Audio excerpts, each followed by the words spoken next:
All right, boys, here we go for Power Rankings Week 2. I did just show the scores on the screen, so you should see how everybody did this week. I'm in the car again. It's just the easiest place to do the whole scene. It's just much easier than being inside of my apartment. So up first, we had a toss-up between 1 and 2. Honestly, what came down to deciding was that Sean's team embarrassed me this week, so that is why I put Lil P at number 1. Let me get the 6th seed. His team's on fire. Really playing well. And Sean's team, another team, dropped 130. Josh Allen only had 16 points, and he still dropped 130. That's pretty impressive. Next up, we have Mike D's team. Hold this L. Solid week from Mike. If he was playing anybody else but Pat, he might have won. So definitely a quality week for Mike D. 4th and 5th, I was jumping between Kyle and Broody. But I decided to have KP at 4th. It was a close loss after a nice win last week. So that's why I decided to put him above Broody. Only based on the fact that Broody did take out his tight end, which is a pussy move, in my opinion. Should have just let it play out with your tight end in. So we've got KP at 4th and Broody at 5th.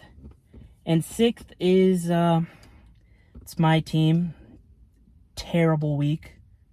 Still not as bad as Ben's week last week. So I did drop a few spots.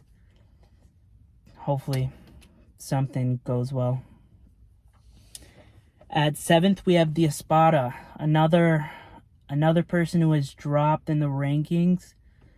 So either our teams have to turn around or we're just going to keep falling, and that means our teams are ass. Hopefully it's not the second option.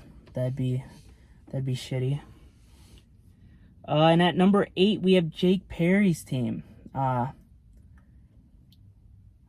He won this week, but it was a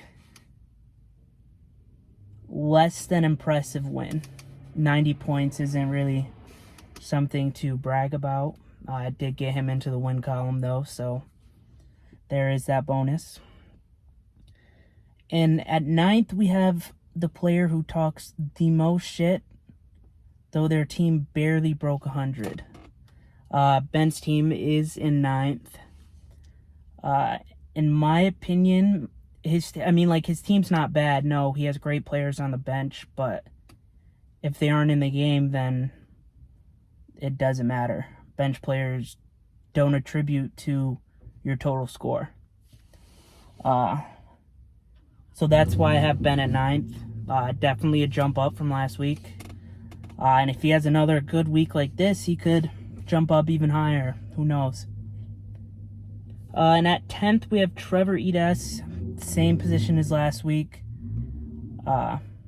He also did get a win, but it just wasn't a super flashy win. His opponent scored 76 points, so of course he's going to get the win there. At 11th, we have Leaf. Another disappointing loss.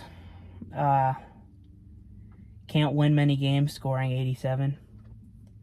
But that brings me to our final one. Murney's team. He's just got to find something.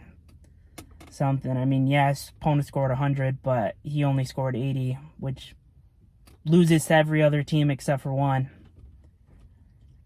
Hopefully he can pick it up. 0-2 is not the way you want to start. I don't know why Ben in his rankings would put you at 5th. Sorry, Murney. So that concludes this week. Obviously, the shit means nothing. It's not like the power rankings equals the standings. Like, I have no power over who makes the playoffs. The power rankings have no power over that. So hopefully next week, this whole list will be flipped down. I'd like to be number 1, but I'm not that biased, so I can't put myself in number 1 or even top 5. I didn't deserve top 5. So, well, maybe certain people will get that through their heads that maybe their team's not as great as they think it is. So that's about it. I do want to shout out Derrick Henry. Fuck you. That is just not cool. Also to the Bills defense. Or more so to the Miami offense. Trash-ass team. And, well, until next week. Sorry, guys.